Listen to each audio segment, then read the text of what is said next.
Hello दोस्तों, कैसे हो आप सब लोग। Welcome to my YouTube channel SSC maths by Arpit. तो दोस्तों आज अपन लोग एसएससी सीजीएल 2024 टायर 1 का 26 सितंबर 2024 शिफ्ट 1 का पेपर करेंगे। इससे पहले के सारे पेपर मैंने डाल दिए, आई होप कि वो आप लोगों ने देखे होंगे। किसी भी क्वेश्चन में अगर आपको डाउट हो तो आप कमेंट करके पूछ सकते हैं। चलिए फिर स्टार्ट करते हैं अपन। देखिए पहला क्वेश्चन अपन को बोल रहा है कि एक आदमी ने कोमोडिटी पे 8% का प्राइस इंक्रीज किया और फिर उसने उस पे 18% का डिस्काउंट दे दिया। तो ओरिजिनल प्राइस पे एक्चुअल डिस्काउंट कितना हुआ।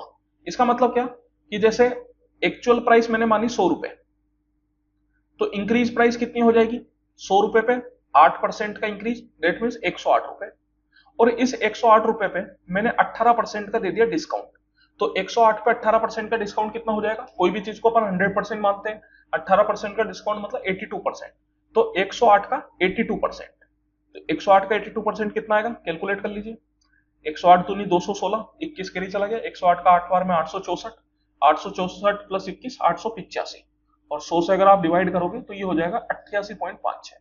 इसका मतलब ये हुआ कि अगर मैं एक्चुअल प्राइस से कैलकुलेट करूं डिस्काउंट परसेंट, तो 100 रुपए की चीज को मैंने 88.56 में बेचा, तो कितना 11.44 रुपए का डिस्काउंट दिया। कितने पे 100 रुपए पे। तो 100 रुपए पे डिस्काउंट दिया, मल्टीप्लाई बाय 100% करोगे तो कितना आ जाएगा 11.44%।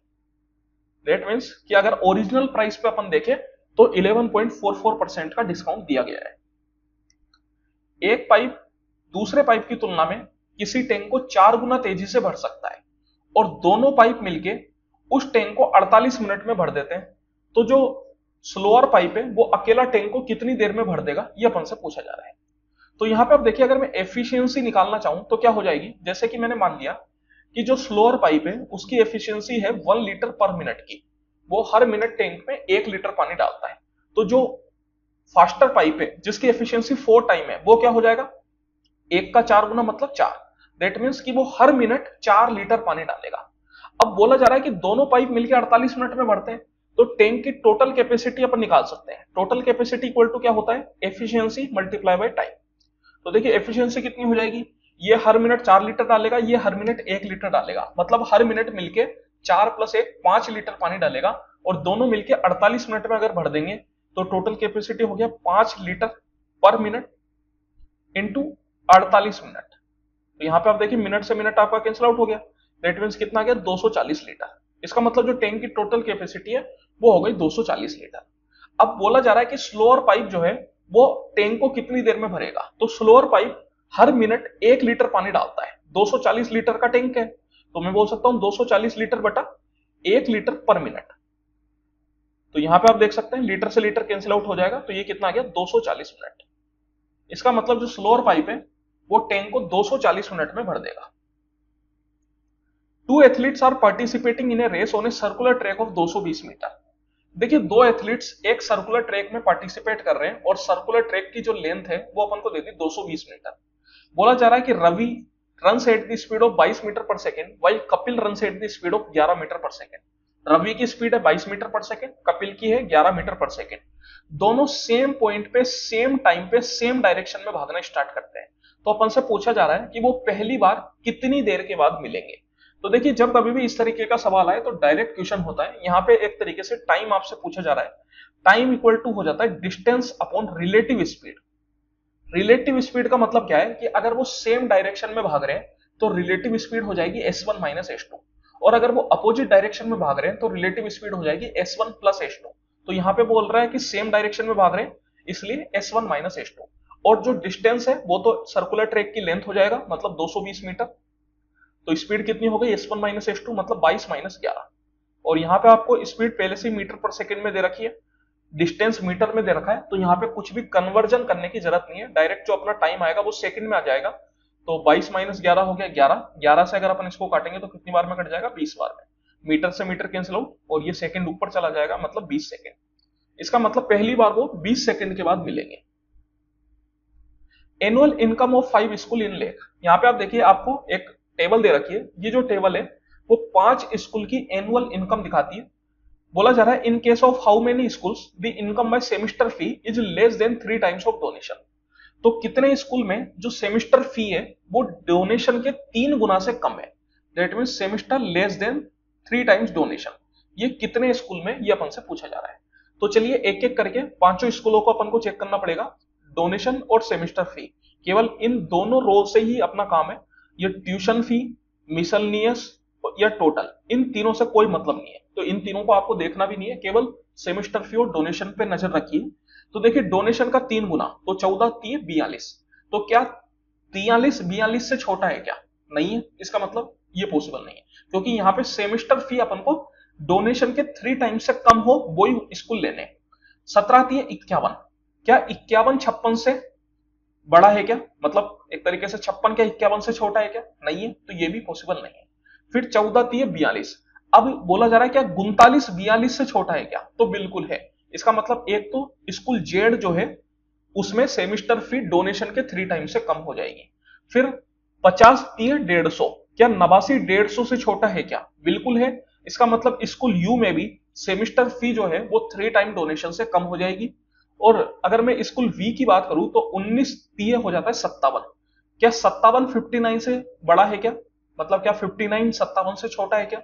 नहीं है। दैट मीन्स कि ये भी पॉसिबल नहीं है। इसका मतलब केवल 2 स्कूल ऐसे हैं जिसमें सेमिस्टर फी जो है वो डोनेशन के 3 गुना से कम होगी। If 1875 become 2625 in 4 year, what will 24,000 becomes at the end of 9 years at the same rate of interest under simple interest. देखिए 1875 रुपए 2625 रुपए बन गए 4 साल में, तो अपन से पूछा जा रहा है कि 24,000 कितने बन जाएंगे 9 साल में सेम रेट ऑफ इंटरेस्ट पे। तो यहां पे सबसे पहले तो आपको रेट ऑफ इंटरेस्ट निकालना पड़ेगा। सिंपल इंटरेस्ट का एक सिंपल सा फॉर्मूला अपन जानते हैं, simple interest equal to principal into rate into time बटा 100। तो यहाँ पे सिंपल इंटरेस्ट क्या हो जाएगा? Simple interest equal to amount minus principal. ये आपका प्रिंसिपल है, ये आपका अमाउंट है, तो अमाउंट माइनस प्रिंसिपल अगर आप करेंगे तो कितना आ जाएगा? देखिए ये हो गया 125 plus 625, that is equal to कितना? 750। तो सिंपल इंटरेस्ट है 750 रुपए का। प्रिंसिपल आपका कितना है? 1875। रेट ऑफ इंटरेस्ट अपन को निकालना है, टाइम है 4 साल, डिवाइड बाय 100। 4 से आप इसको कैंसिल आउट कर देंगे 25 बार में, और 25 से ये कैंसिल आउट हो जाएगा, तो 25 का 7 बार में 175, और 187 माइनस 175 करेंगे तो 12, 12 का मतलब हो गया 125, 25 पंजे 125, और 75 का ये 10 बार में। दैट मीन्स की जो रेट ऑफ इंटरेस्ट है वो कितनी बन गई? 10%। अब 10% के हिसाब से 24,000 रुपए 9 साल में कितने बनेंगे? तो 9 साल में जो रेट ऑफ इंटरेस्ट बन जाएगी, कंबाइंड रेट ऑफ इंटरेस्ट, वो क्या हो जाएगी? 9 इंटू 10 मतलब 90%। तो 24,000 पे 90% का इंक्रीज होगा। दैट मीन्स कि ओवरऑल कितना हो जाएगा? 100 प्लस 90 मतलब 190%। तो 24,000 पे 190% आपको कैलकुलेट करना है, तो इसको आप कैलकुलेट कर लीजिए। 2 जीरो तो आपका आ जाएगा। 19 का 4 बार में हो जाता है 76, 7 कैरी चला गया, 19 दूनी 38, 38 प्लस 7 45, दैट मीन्स 45,600 रुपए। Option number 2। If the angles of a triangle are in the ratio this, then the value of the largest angle. अगर किसी ट्राइंगल के तीनों एंगल का रेशियो आपको दे रखा है और लार्जेस्ट एंगल आपसे पूछ रहा है, तो बहुत ही आसान सा सवाल है। अपन जानते हैं कि किसी भी ट्राइंगल में तीनों एंगल का जो सम होता है वो हमेशा 180 डिग्री होता है। मतलब मैं बोल सकता हूं कि इन तीनों का सम क्या हो जाएगा? 180। तो 7 प्लस 8 15, 15 प्लस 3 18, तो 18 की वैल्यू दे दी अपन को 180 डिग्री। लार्जेस्ट एंगल कौन सा है? जो रेशियो में सबसे बड़ा है, मतलब 8 यूनिट। तो 8 की वैल्यू क्या हो जाएगी? ये 18 का 10 बार में, तो 8 इंटू 10 मतलब 80 डिग्री। तो जो लार्जेस्ट एंगल है वो कितने का हो जाएगा? 80 डिग्री का। Option number 1। From a point A which is at a distance of 17 cm from the center C of a circle with radius 8 cm, the pair of tangents AB and AD to the circle are drawn. चलिए सबसे पहले एक circle बना लेते हैं। ये circle हो गया, इसका सेंटर अपन को दे रखा है C, और C से A पॉइंट है 17 सेंटीमीटर की दूरी पे। इस 17 सेंटीमीटर की दूरी से जो पॉइंट है उससे 2 टेंजेंट खींचे जा रहे हैं। एक टेंजेंट कुछ इस तरीके से बनेगा और एक टेंजेंट कुछ इस तरीके से बनेगा। तो एक टेंजेंट तो है AB और एक टेंजेंट है AD। बोला जा रहा है जो क्वाड्रिलेटरल आपके पास बन रहा है ABCD, उसका एरिया क्या होगा? तो यहां पे आप देखिए, अपन जानते हैं जब कभी भी सर्किल में टेंजेंट और रेडियस आपस में मिलते हैं तो वो हमेशा 90 डिग्री का एंगल बनाते हैं। मतलब ये वाला जो एंगल होगा वो 90 डिग्री का होगा। सेम तरीके से इधर भी जो एंगल होगा वो 90 डिग्री का होगा। यहाँ पे अपन को रेडियस दे रखी है सर्किल की 8 सेंटीमीटर। तो ये जो ABC है ये आपके पास एक राइट एंगल ट्राइंगल बना रही है। राइट एंगल ट्राइंगल में अपन यहाँ पे AB निकाल सकते हैं पाइथागोरस थ्योरम की मदद से। 8 15 और 17 ये ट्रिपलेट होता है, मतलब ये हो गया अपने पास 15 सेंटीमीटर। तो अगर मैं बात करूं ट्राइंगल एबीसी का एरिया क्या हो जाएगा, तो वो हो जाएगा half into base into height. तो बेस आप मान लीजिए 8 और हाइट मान लीजिए 15, तो 2 से 4 बार में 15 चौको 60। इसका मतलब एबीसी का एरिया आ गया 60 के बराबर। तो एसीडी जो है वो भी 60 ही होगा, बिकॉज दोनों ट्राइंगल बराबर होंगे। तो 60 प्लस 60 120। तो पूरे एबीसीडी का एरिया कितना हो जाएगा, 120 centimetre square. For triangles which of the following statement are true. तो यहां पे आप देखिए अपन को 4 स्टेटमेंट दे रखे हैं और बोला जा रहा है कि इन चारों में कौन कौन से स्टेटमेंट सही है। चलिए एक एक करके स्टेटमेंट पढ़ते हैं। पहला स्टेटमेंट है sum of interior angles is 180 degree. तीनों कोणों का सम 180 डिग्री। तो एकदम सही बात है, किसी भी ट्राइंगल के तीनों कोण का सम 180 डिग्री होता है। स्टेटमेंट 1 एकदम सही है। दूसरा स्टेटमेंट बोल रहा है all interior angles can't be equal. तीनों इंटीरियर एंगल जो है वो इक्वल नहीं हो सकते। तो क्या नहीं हो सकते क्या, भैया बचपन से पढ़ते आ रहे हैं इक्विलेटरल ट्राइंगल जिसके तीनों कोण बराबर होते हैं, दैट मींस कि हो सकते हैं। इसका मतलब ये स्टेटमेंट गलत है। तीसरा बोल रहा है can have at most one obtuse angle. ज्यादा से ज्यादा एक ऑब्ट्यूस एंगल हो सकता है, उससे ज्यादा नहीं हो सकता। तो ये एकदम सही बात है। ऑब्ट्यूस एंगल मतलब क्या, 90 से 180 के बीच में। तो अगर मैंने एक एंगल को 90 डिग्री से बढ़ा दिया, मतलब मान लीजिए 100 डिग्री भी कर दिया, तो जो बाकी दोनों एंगल है वो कितने के होंगे, 180 माइनस 100 मतलब 80 डिग्री के होंगे मिला के। तो अब अगर दोनों एंगल मिला के ही 80 डिग्री के हो रहे हैं, तो वो क्या कभी भी उनमें से कोई भी एंगल 90 से बड़ा जा पाएगा क्या, नहीं जा पाएगा। इसका मतलब किसी भी ट्राइंगल में ज्यादा से ज्यादा एक ऑब्ट्यूस एंगल ड्रॉ कर सकते हो। हाँ, ऐसा आप कर सकते हो कि एक भी ऑब्ट्यूस एंगल ना करो। हो सकता है भैया तीनों आपके जो है एक्यूट एंगल हो जाए, तो भी कोई दिक्कत नहीं है, लेकिन ज्यादा से ज्यादा केवल एक ऑब्ट्यूस एंगल हो सकता है। That means option statement C जो है वो सही है। स्टेटमेंट 4 बोलता है sum of two side may और may not be equal to the third side. दो साइड का सम तीसरी साइड के बराबर भी हो सकता है और नहीं भी हो सकता। तो देखिए क्या बराबर हो सकता है क्या, तो बिल्कुल नहीं हो सकता। अपन जानते हैं sum of two side is always greater than third side. दो साइड का जो सम है वो हमेशा तीसरी साइड से बड़ा होना चाहिए। हमेशा मतलब हमेशा, कोई एक्सेप्शन यहां पे नहीं चलेगा। दैट मीन्स कि ये स्टेटमेंट गलत है। मैं बोल सकता हूं केवल दो स्टेटमेंट सही है, A and C, that is option number 2। Two successive percent decrease of 25% each is by what percent less than two successive percent increase of 25% each. तो यहां पे आप देखिए सबसे पहले तो दो सक्सेसिव परसेंट डिक्रीज निकाल लेते हैं 25-25% के। तो सक्सेसिव परसेंट इंक्रीज हो या डिक्रीज हो, सेम फॉर्मूला अपन इस्तेमाल करते हैं। फॉर्मूला होता है x1 plus x2 plus x1 x2 बटा 100%। यहां पे अगर इंक्रीज हुआ है तो x1 और x2 प्लस साइन के साथ आएंगे, डिक्रीज हुआ है तो माइनस साइन के साथ आएंगे। तो देखिए सबसे पहले तो सक्सेसिव परसेंट डिक्रीज कितना हो जाएगा, तो x1 और x2 की जो वैल्यू है वो -25 हो जाएगी। तो -25 प्लस ऑफ -25 इंटू -25 बटा 100। तो -25 और -25 हो गया -50। ये माइनस माइनस प्लस, तो 25 इंटू 25 625 और 625 बटा 100 मतलब 6.25। तो ओवरऑल जो डिक्रीज होएगा वो हो जाएगा आपका -43.75%। ये माइनस साइन को आप भूल जाइए, क्योंकि माइनस साइन केवल ये दिखा रहा है कि ओवरऑल डिक्रीज हुआ है, लेकिन डिक्रीज कितने का हुआ है, 43.75% का। अब सेम तरीके से अगर मैं सक्सेसिव परसेंट इंक्रीज निकालू तो वो क्या हो जाएगा, x1 और x2 की जो वैल्यू है वो हो जाएगी +25 और +25। तो +25 +25 +25 इंटू 25 बटा 100। तो वही सेम 25-25 हो गया 6.25, मतलब डिवाइड बाय 100 करेंगे तो ये हो गया 56.25%। तो देखिए बोला जा रहा है कि 43.75 जो है वो 56.25 से कितना परसेंट कम है। तो ये माइनस साइन को आपको भूल जाना है, ये माइनस साइन केवल आपको बता रहा है कि डिक्रीज हुआ है। तो वैल्यू कितनी है, 43.75%। तो यहाँ पे आप देखिए मैं अगर सब्ट्रैक्ट करूं 56.25 माइनस 43.75 अगर आप करेंगे तो ये आ जाएगा आपका 13%, क्योंकि 6.25 प्लस 6.25 दैट इज 13%। तो सॉरी 13 नहीं 12.5%। 12.5% का डिक्रीज हुआ कितने पे, 56.25% पे, मल्टीप्लाई बाय 100, क्योंकि परसेंट में वैल्यू निकालनी। तो यहाँ पे आप देखिए एक जीरो अगर आप लगाएंगे तो ये डिस्मल तो आपका कैंसिल आउट हो जाएगा। फिर उसके बाद अपन यहाँ पे 625 से काट सकते हैं, लेकिन 625 का ये 2 बार में हो जाएगा, और 625 से अगर आप इसको काटेंगे तो ये 9 बार में आपका चला जाएगा। तो 100 बटा 9 होता है 11.11, तो 2 इंटू 11.11 मतलब 22.22%। इसका मतलब 22.22% का डिक्रीज हुआ है। Option number 1। 3 peoples A, B and C invest in a business in the ratio 2:3:5. It was decided that 9% of the profit will go to charity.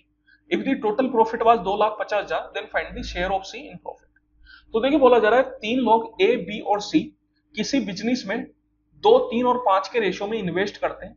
ये डिसाइड होता है कि जितना भी प्रॉफिट होगा उसका 9% चैरिटी में चला जाएगा और जो टोटल प्रॉफिट हुआ वो हुआ 2,50,000 का। तो अपन को पूछ रहा है कि सी का शेयर इसमें कितना होगा। तो देखिए सबसे पहले तो जो टोटल प्रॉफिट है उसमें से 9% जो कि चैरिटी में जाएगा उसको अपन अलग कर लेते हैं, मतलब वो अमाउंट जो इन तीनों में बटेगा उसको निकाल लेते हैं। तो 2,50,000 का अगर 9% चैरिटी में जा रहा है तो कितना बच गया 91%। किसी भी चीज को अपन 100% मानते हैं, 100 - 9 मतलब 91%। तो 91% ऑफ 2,50,000। तो ये डबल जीरो तो आपका कैंसिल आउट हो गया, ये 2 जीरो आ जाएगा। 25 का एक बार में 25, 2 कैरी चला गया, 25 का 9 बार में 225 और 2 तो 227, मतलब 2,27,500। इसी अमाउंट को मैं ए, बी और सी में बांटूंगा। अब देखिए जिस रेशियो में अपन इन्वेस्ट करते हैं जो प्रॉफिट होता है वो भी उसी रेशियो में अपन को मिलता है। अगर इनने 2, 3, 5 के रेशियो में इन्वेस्ट किया है तो जो प्रॉफिट है वो भी 2, 3, 5 के रेशियो में ही बटेगा। तो 2 और 3 5, 5 और 5 10, इसका मतलब टोटल वैल्यू कितनी हो गई 10 यूनिट। तो 10 यूनिट की वैल्यू अपन को मिल गई 2,2,7,5,000। और यहाँ पे पूछा जा रहा है सी का शेयर, तो सी का शेयर कौन सा है 5 यूनिट। तो 5 यूनिट की वैल्यू अपन से पूछी जा रही है। तो एक तरीके से यहाँ पे आपको हाफ करना है, डिवाइड बाय 2 कर दीजिए। ये 1 1 3 बार में 6, 7 बार में 14 और 5 बार में 10। दैट मीन्स कि जो सी का शेयर है वो हो जाएगा 1,13,750 रुपए। Option number 2। If 48 plus K is an acute angle and sine 48 plus K equal to cos 13, then what is the value of K. देखिए साइन 48 प्लस के जो है वो कोस 13 के बराबर दे रखा है और के की वैल्यू अपन से पूछी जा रही है। तो यहाँ पे अपन जानते हैं जो कोस थीटा है वो इक्वल टू होता है साइन 90 माइनस थीटा। तो यहाँ पे मैं बोल सकता हूं कि जो साइन 48 प्लस के है वो कितने के बराबर हो जाएगा, तो वो हो जाएगा कोस 13 को मैं लिख सकता हूं साइन 90 माइनस 13, और साइन 90 माइनस 13 मतलब साइन 77। तो यहाँ पे साइन से साइन अपना एलिमिनेट हो गया, तो 48 plus K equal to 77 degree. तो के इक्वल टू कितना आ गया 77 minus 48, that is equal to 29 degree. तो के की जो वैल्यू है वो हो जाएगी 29 के बराबर। In a room there are some chairs and some people. If on each chair only one person is seated, then there is no chair for exactly one person. देखिए बोला जा रहा है कि एक कमरे में कुछ चेयर है और कुछ पीपुल है। तो यहाँ पे मैंने चेयर की संख्या को सी मान लिया और पीपुल की संख्या को मैंने पी मान लिया। अब बोला जा रहा है कि अगर हर चेयर पे एक आदमी बैठता है तो एक आदमी के लिए चेयर कम पड़ जाएगी। इसका मतलब क्या हुआ कि जो चेयर की संख्या है वो पर्सन की संख्या से एक कम है। जैसे मान लेते हैं 3 चेयर है कमरे में, तीनों पे अगर मैंने एक एक आदमी बिठा दिया और एक आदमी कम पड़ गया, इसका मतलब टोटल आदमी कितने हो गए 4 आदमी हो गए, चेयर लेकिन 3 ही रह गई। मतलब जो चेयर की संख्या है वो आदमी की संख्या से एक कम है। तो P minus C equal to 1। P हो गया अपने पास पर्संस की संख्या और C हो गया चेयर की संख्या। अब बोला जा रहा है if on each chair 2 person sit then there is 1 vacant chair. यदि हर चेयर पे 2 लोग बैठते हैं तो फिर एक चेयर खाली रह जाती है। तो यहां पे देखिए मैं बोल सकता हूं कि एक चेयर खाली रह गई, इसका मतलब अपन को C-1 इतनी चेयर की ही जरूरत है, क्योंकि जितने लोग हैं उतनी ही से अपन को काम है ना, फालतू अपन वेकेंट क्यों रखे चेयर को। तो मैंने मान लिया कि C-1 चेयर की जरूरत है और हर चेयर पे 2 लोग बैठ रहे हैं। अब जब मैंने हर चेयर पे 2 लोग बिठा दिए तो जितने लोग थे उतने हो गए, मतलब कोई भी आदमी यहाँ पे खड़ा नहीं रहा, सब लोग बैठ गए। मतलब मैं बोल सकता हूं कि जितने लोग थे उतना पूरा हो गया, दैट इज P, क्योंकि P अपन ने पर्संस की संख्या को माना है। जैसे कि आप इसको इस तरीके से ही बोल सकते हो कि अगर आपके पास 3 चेयर है और 4 लोग हैं, तो 3 चेयर है 4 लोग मतलब क्या हो गया कि 2 चेयर पे 2-2 लोग बैठ जाएंगे, क्योंकि हर चेयर पे अपन 2 आदमी बिठा रहे हैं। तो एक चेयर आपकी खाली रह जाएगी। तो ये एक चेयर आपकी खाली रह गई, इसका मतलब ये एक चेयर ज्यादा है, तो इस चेयर को मैं ले नहीं ना, मैं पहले ही हटा दूं। तो मैंने पहले ही नंबर ऑफ चेयर की संख्या में से एक चेयर कम कर दी और हर चेयर पे 2-2 लोग बिठा दिए। तो यहां पे अगर आप C 3 डालेंगे तो देखिए 3 - 1 2, 2 × 2 4, और पर्संस कितने थे 4। तो यहाँ पे अपन C की वैल्यू पूछी जा रही है अपन से, नंबर ऑफ चेयर्स। तो यहाँ पे अगर आप इसको सोल्व करेंगे तो देखिए 2C - 2 equal to P equal to हो गया ये 1 + C। यहां से अगर आप देखेंगे तो P इक्वल टू है 1 + C, तो P की जगह मैंने डाल दिया 1 + C। तो 2C - C मतलब C और 1 + 2 3, मतलब चेयर कितनी आ गई, 3 आ गई। तो यहाँ पे अपन जो मान के चल रहे थे वो एकदम सही था, एग्जाम्पल से भी वही आ रहा था। क्योंकि यहाँ पे अगर आप देखेंगे तो हर चेयर पे अगर एक एक आदमी बैठता, तो यहाँ पे आप देखिए 3 ही आदमी बैठ पाते, एक आदमी खड़ा रह जाता। दैट मीन्स कि मैं बोल सकता हूँ चेयर की संख्या कितनी है, 3, और पर्सन्स की संख्या कितनी हो गई, 4। What is the total surface area of a cone whose curved surface area is 550 centimetre square and radius is 7 centimetre. देखिए एक कोन का टोटल सरफेस एरिया आपसे पूछा जा रहा है, कर्व्ड सरफेस एरिया आपको दे रखा है। कोन का कर्व्ड सरफेस एरिया क्या होता है, pi R L, pi into radius into slant height, ये आपको दे रखा है 550। और आपसे टोटल सरफेस एरिया पूछ रहा है, तो टोटल सरफेस एरिया क्या होता है, pi R L plus pi R square. मतलब जो कर्व्ड सरफेस एरिया वो तो होता ही है, साथ ही साथ अगर मैं बेस का एरिया भी उसमें ऐड कर दूं तो वो टोटल सरफेस एरिया बन जाता है। तो यहां पे आप देखिए अपन को स्लेंट हाइट निकालने की कोई जरूरत नहीं है, क्योंकि पाई आर एल तो अपने पास पहले से ही है 550, और रेडियस अपने पास है। पाई आर स्क्वायर निकालने के लिए केवल रेडियस की अपन को जरूरत है। पाई को मैंने ले लिया 22/7, रेडियस हो गए 7, तो 7 इंटू 7, तो ये कितना आ गया 550 प्लस 22 इंटू 7, दैट मीन्स 154। तो कितना हो जाएगा, 5 5 10 की 0, एक कैरी चला गया, मतलब 704 centimetre square. If 3 times 16 cube minus 6 cube divided by 16 square plus 6 square plus q equal to 30, then find the value of k। तो देखिए इस तरीके के जो सवाल होते हैं वो आइडेंटिटी बेस्ड होते हैं। अगर आप इसको पहचान लेते हो तो इस क्वेश्चंस को आप बिना पेन उठाए कर सकते हो। सबसे पहले यहाँ पे अगर मैं 3 से इसको कैंसिल आउट करूं तो कर सकता हूँ, 3 का ये चला गया 10 बार में। अब आप देखिए यहाँ पे बन रहा है 16 क्यूब माइनस 6 क्यूब, तो ये कुछ कुछ आपको A cube minus B cube जैसा लगेगा। A cube minus B cube equal to क्या होता है, वो होता है आपके पास A minus B into A square plus B square plus A B. तो यहां पे आप देख सकते हो अगर ये 16 square plus 6 square plus Q को मैं उधर लेके जाऊं तो ये बन गया 10 times 16 square plus 6 square plus Q. अब अगर आप कंपेयर करो तो ए अपन ने माना 16 और बी माना 6, यहां भी A square 16 square, B square 6 square. तो अगर ये जो 10 है वो ए माइनस बी हो जाता है तो ये फॉर्मूला पूरी तरीके से सेटिस्फाई हो जाएगा, और मैं बोल दूंगा कि जो Q होगा वो AB के बराबर होगा। यहां पे आप देख सकते हो 10 जो है वो 16 माइनस 6 अपन लिख सकते हैं। इसका मतलब ये जो फॉर्मूला है वो AQ माइनस बी क्यूब का फॉर्मूला यहाँ पे लग रहा है। तो Q जो है वो डायरेक्टली इक्वल टू कितना हो जाएगा, 16 into 6, that is equal to कितना, 96। तो Q की डायरेक्ट वैल्यू अपन निकालेंगे यहाँ पे।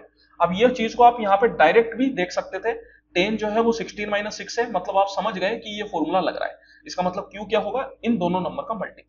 अब यहाँ पे अगर आप क्यूब करते फिर स्क्वायर करते उसको कैलकुलेट करते तो फालतू अपना टाइम बर्बाद करते।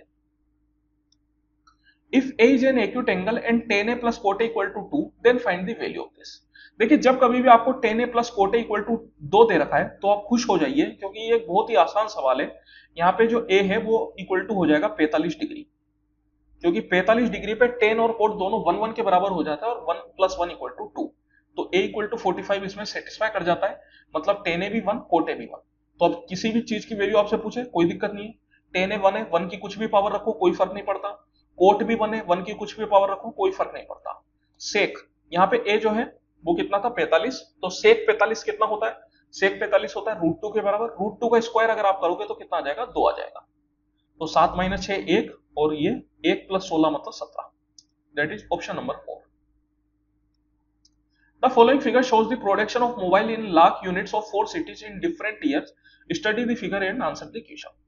तो यहाँ पे आप देखिए एक बड़ा सा चार्ट आपको दे रखा है, और ये जो चार्ट है वो प्रोडक्शन ऑफ मोबाइल दिखाता है इन लेख यूनिट, 4 अलग अलग सिटी के और 5 अलग अलग साल पे। क्वेश्चन है what is the ratio between the average production in Delhi and Kolkata during the period 19 से 22।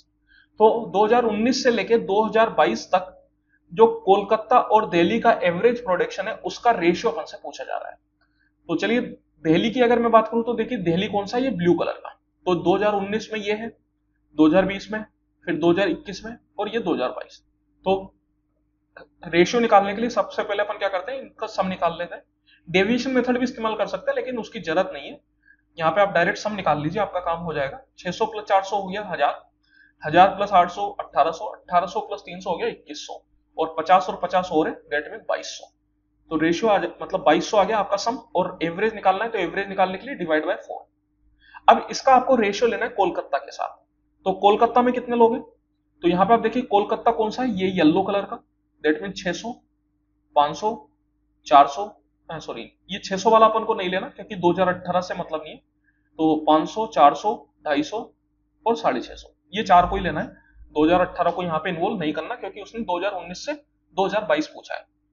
तो 500 प्लस 400 हो गया 900, 900 प्लस 200 हो गया 1100, 1100 प्लस 600 हो गया आपका 1700, और 50-50 और मतलब 1800। तो एवरेज मतलब 1800 बटा 4। तो यहाँ पे आप देखिए 4 से 4 आपका कैंसिल आउट हो जाएगा। इस वजह से मैंने बोला था कि डिवीजन मेथड करने की जरूरत नहीं है क्योंकि वो अपने आप कैंसिल आउट होने वाला है। ये 2 से 11 बार में और 2 से 9 बार में। तो रेशियो क्या आ जाएगा 11:9 का, that means option number 4। Given a linear equation two variables 5x plus 7y minus 8 equal to 0।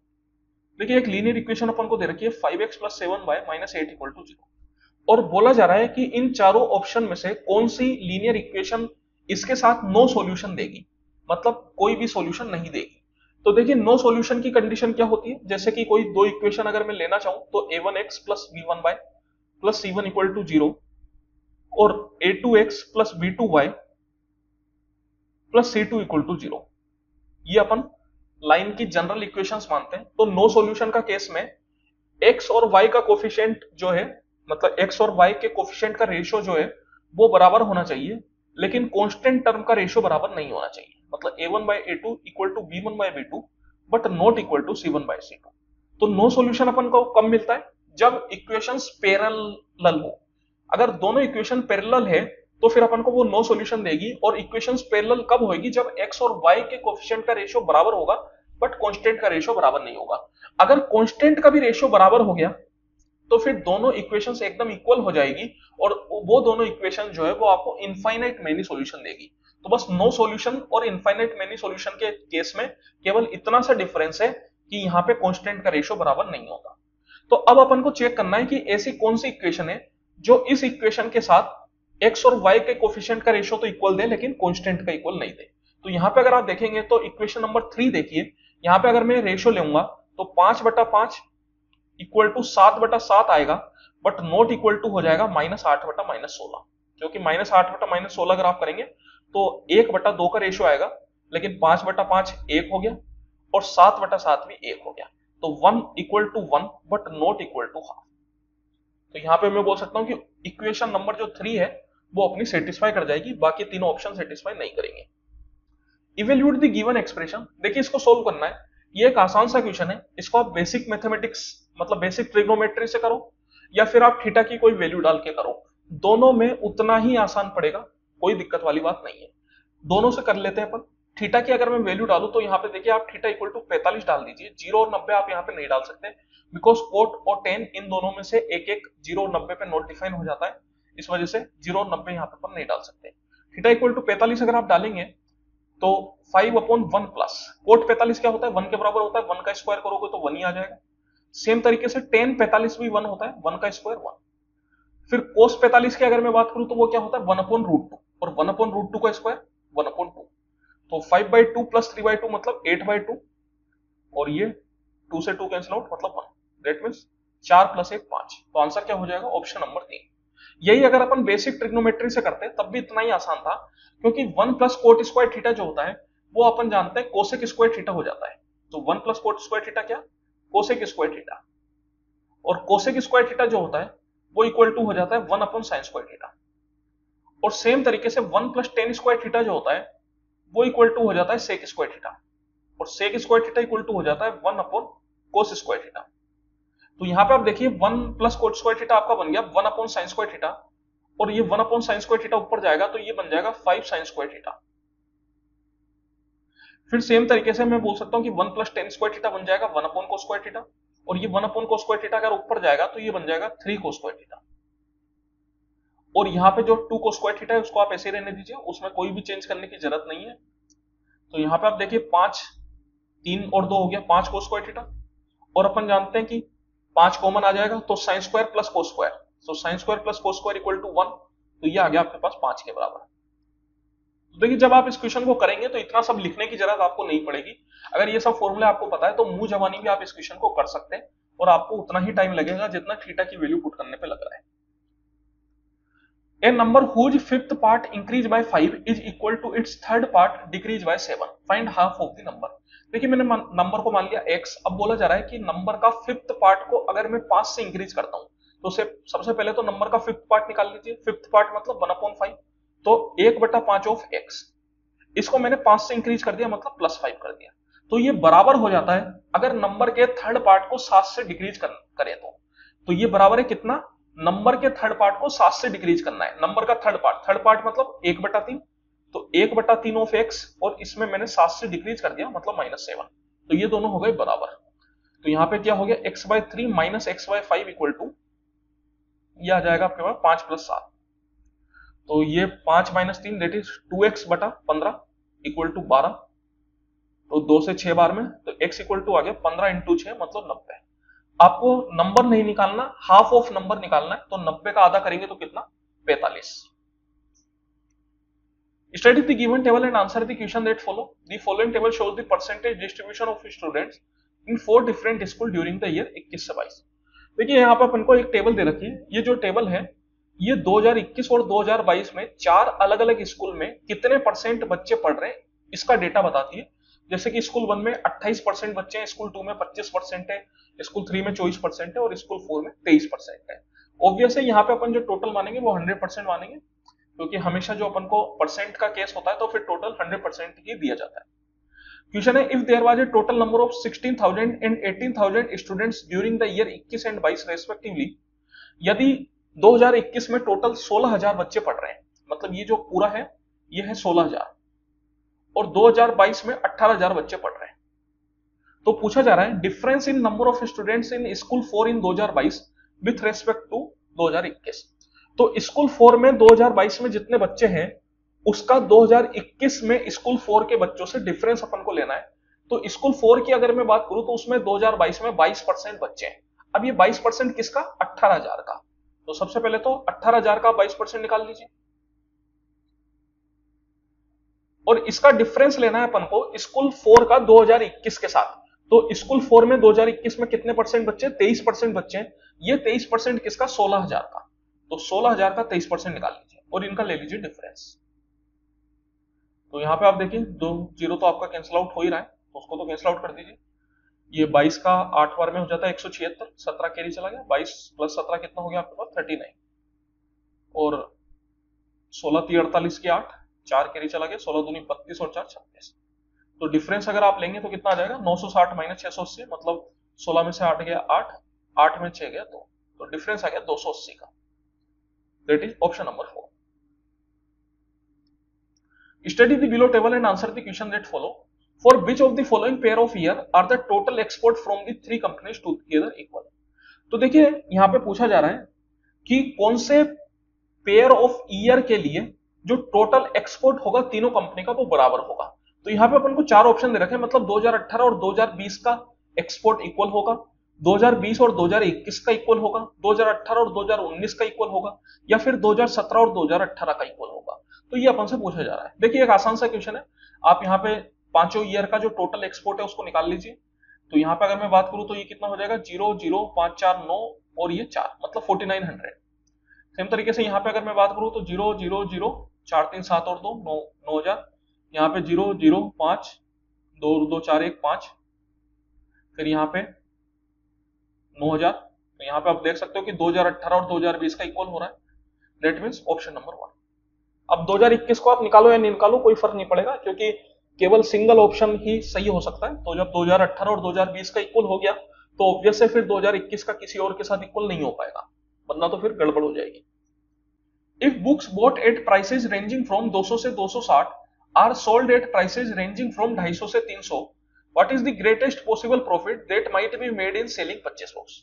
तो देखिए बोला जा रहा है यहाँ पे बुक्स को 200 रुपए से लेके 260 रुपए तक खरीदा गया, तो जो कॉस्ट प्राइस है वो यहीं कहीं लाई करेगी 200 260 या उसके बीच में, और 250 रुपए से लेकर 300 रुपए के बीच में बेचा गया, तो जो सेलिंग प्राइस है वो यहीं लाई करेगी, मतलब 250 300 या फिर उसके बीच में। तो बोला जा रहा है कि ग्रेटेस्ट पॉसिबल प्रॉफिट क्या होगा 25 बुक्स पे। तो ग्रेटेस्ट पॉसिबल प्रॉफिट कमाने के लिए अपन बोल सकते हैं कि मैंने कॉस्ट प्राइस कम से कम रखा और सेलिंग प्राइस ज्यादा से ज्यादा रखा, तो मुझे प्रॉफिट सबसे ज्यादा होगा। जैसे मैंने अगर कॉस्ट प्राइस 200 रुपए रखा और प्रॉफिट 300 रुपए रखा, सॉरी सेलिंग प्राइस 300 रुपए रखा, तो मुझे प्रॉफिट कितने का हुआ? 100 रुपए का।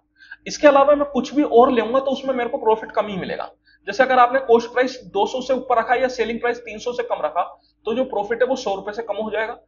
ग्रेटेस्ट पॉसिबल प्रॉफिट रखने के लिए आपको कॉस्ट प्राइस को 200 रुपए और सेलिंग प्राइस को 300 रुपए रखना पड़ेगा। तो प्रॉफिट कितने का मिलेगा? 100 रुपए का। एक बुक पे अगर 100 रुपए का प्रॉफिट है तो 25 बुक्स पे कितने का प्रॉफिट हो गया? 2500 रुपए का। That means 2500। तो ये हो जाएगा आपका greatest possible profit. In a class of 150 students, boys and girls only, the girls are 60, the average weight of boys is 52 kg and that of girls is 48 kg. What is the average weight of the whole class? तो यहाँ पे आप देखिए इस तरीके की questions को आप चाहे तो डेविएशन मेथड से भी कर सकते हैं, कोई दिक्कत वाली बात नहीं है। डेविएशन मेथड यहाँ पे अपन कैसे इस्तेमाल करेंगे? तो बोला जा रहा है कि 150 बच्चों की एक क्लास है, उसमें गर्ल्स है 60, तो बॉयज कितने हो जाएंगे? बाकी सारे बॉयज हैं, दैट मीन्स 90। तो यहाँ पे आप देखिए एवरेज वेट ऑफ बॉयज बोल रखा है 52 किलो। तो मैं मान लेता हूं कि जो क्लास का वेट है वो भी 52 किलो है, एवरेज वेट, ये मैंने माना। अब बोला क्या गया? 52 किलो मैंने माना और बॉयज का भी एवरेज वेट 52 किलो है, इसका मतलब ना ज्यादा ना कम, दैट मीन 0। तो यहाँ पे 0 आ जाएगा, ना बढ़ेगा ना घटेगा। लेकिन गर्ल्स का जो एवरेज वेट है वो 48 किलो है, मैंने तो 52 माना था, मतलब मैंने 4 किलो ज्यादा मान लिया। तो जो मैंने ज्यादा माना उसको मुझे घटाना पड़ेगा, और ये एक गर्ल्स पे 4 किलो घटा, टोटल कितनी गर्ल है? 60। तो 60 गर्ल्स पे 4 किलो घटेगा। अब ये जो मैंने घटाया इसको मुझे एवरेज के लिए सारे बच्चों में बांटना पड़ेगा, दैट इज 150 बच्चों में बांटना पड़ेगा। तो यहां पे आप देख सकते हैं 30 से 2 बार में, 30 से 5 बार में, तो ये आ गया आपके पास 52 माइनस 8/5। 8/5 मतलब 1.6, तो 52 माइनस 1.6 मतलब कितना हो गया आपके पास? 50.4। तो जो एवरेज वेट है क्लास का वो आ जाएगा 50.4 के बराबर। Triangle ABC is a right angle triangle with angle ABC equal to 90 degree, AB equal to 28, BC equal to 96, find area of circum circle of triangle ABC. तो यहां पे आप देखिए एक ट्राइंगल एबीसी अपन को दे रखा है, ये हो गया A, B और C। ये जो B है वो 90 डिग्री का एंगल है, साथ ही साथ AB अपन को दे दी 28, BC दे दी 96, और इस पे एक सर्कम सर्किल बनाया जा रहा है, कुछ इस तरीके से बन जाएगा। तो अपन से इस सर्कम सर्किल का एरिया पूछा जा रहा है। तो देखिए जब कभी भी 90 डिग्री एंगल मतलब राइट एंगल ट्राइंगल पे सर्कम सर्किल बनाते हैं, तो उस केस में जो सर्कम सर्किल की रेडियस है वो हाइपोटेनियस का आधा हो जाती है, रेडियस इक्वल टू हाइपोटेनियस बटा 2। ऐसा क्यों होता है? क्योंकि देखिए अपन जानते हैं जब कभी भी किसी भी सर्किल में कोई ट्राइंगल अगर सर्कमफ्रेंस पे 90 डिग्री एंगल सब्स्टिट्यूट कर रहा है तो वो तभी कर सकता है जब वो ट्राइंगल डायमीटर को बेस लेके बनाया गया हो। अगर वो डायमीटर पे नहीं बनाया गया तो कभी भी वो सर्कमफ्रेंस पे 90 डिग्री का एंगल सब्टेंड नहीं कर सकता। इसका मतलब ये जो AC है ये आपकी डायमीटर का काम करेगी, और AC क्या है? हाइपोटेनियस। तो जो रेडियस होती है वो डायरेक्टली हाइपोटेनियस का आधा हो जाती है, बिकॉज रेडियस डायमीटर का आधा, दैट मींस AC का आधा। तो यहाँ पे अपन को AC अगर निकालना है तो क्या करेंगे अपन? सबसे पहले इनका रेशियो ले लीजिए आप। इनका रेशियो लेोगे तो देखिए 4 से 7 बार में, और 4 से ये आपका चला जाएगा 24 बार में। तो 7 24 से कोई ट्रिपलेट आपको याद आ रहा हो तो 7 24 और 25 ये ट्रिपलेट होता है। तो मैं बोल सकता हूं कि जो AC है वो अपन डायरेक्ट निकाल सकते हैं, लेकिन एक बात को आपको ध्यान रखना है कि यहां पे अपन ने कैंसिल आउट किया था 4 से।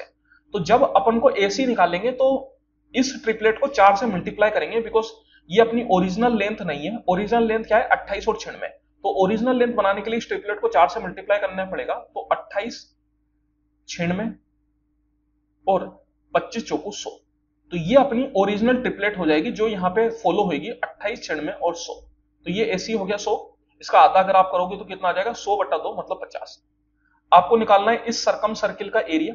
सर्किल का एरिया मतलब पाई आर स्क्वायर, तो पाई को आप ले लीजिए 3.14, उसने बोला भी है, और रेडियस हो गई 50, तो 50 × 50। तो देखिए 50 × 50 हो जाएगा आपका 2500, तो ये हो गया 314 × 25। ये डिसमल खत्म हो जाएगा 2 जीरो से, तो 25 चौको 100 की जीरो, 10 कैरी चला गया, 25 और 10 35, 3 कैरी चला गया, 25 3 75 और 3 78, तो 7850। Option number 1। Find the remainder one 9 की पावर 20 + 2 इज डिवाइडेड बाय 4। तो 9 की पावर 20 + 2 को जब अपन 4 से डिवाइड कर रहे हैं तो उस केस में अपन को रिमाइंडर बताना है। तो यहाँ पे आप देखिए बड़े नंबर्स का रिमाइंडर निकालते वक्त अपन क्या करते हैं, जैसे ये जो 9 की पावर 20 है, इसमें आपको 9 को इस तरीके से लिखना है कि ये 4 के किसी मल्टीपल से एक ज्यादा या एक कम हो। तो यहाँ पे अपन देख जानते हैं कि जो 9 होता है वो 8 से एक ज्यादा होता है और 8 जो है वो 4 का मल्टीपल है। तो इस 9 को मैं लिख सकता हूं 4 इंटू 2 प्लस 1, लिख सकता हूं या नहीं? तो 9 हो गया, 4 दूनी 8 प्लस 1, इसकी पावर है 20। यहाँ पे अपन को प्लस 2 भी डाल देते हैं, ये प्लस 2। तो इसका अपन को रिमाइंडर निकालना है जब अपन इसको 4 से डिवाइड करेंगे। तो अब यहाँ पे आप देखिए होगा क्या, जब अपन इस 4 इंटू 2 प्लस 1 को 4 से डिवाइड करेंगे तो ये 4 होने की वजह से पूरी तरीके से कैंसिल आउट हो जाएगा। मतलब रिमाइंडर अपना केवल रह जाएगा ये 1, और इसकी कितनी पावर है 20। तो 1 की पॉजिटिव पावर है, दैट मीन्स 1 ही हो जाएगा, प्लस 2, क्योंकि 2 को जब आप 4 से डिवाइड करोगे तो रिमाइंडर 2 ही आएगा। तो 1 प्लस 2 इक्वल टू 3। तो जो ओवरऑल रिमाइंडर है आपका कितना हो जाएगा, 3 के बराबर।